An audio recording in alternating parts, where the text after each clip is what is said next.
Welcome to Cigars with M. Today's topic is seasoning your humidor.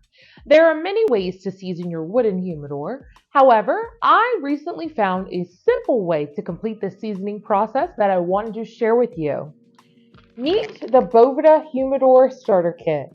This kit has everything you need to get started. Let's walk through the steps together.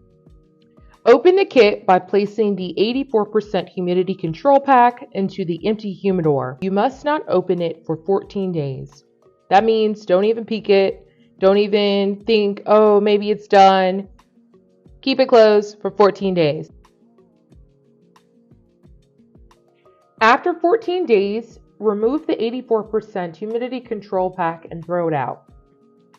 Replace it with the 72% humidity control pack. And as a final step, add your cigars. Just in case you forget the steps, they are also located on the back.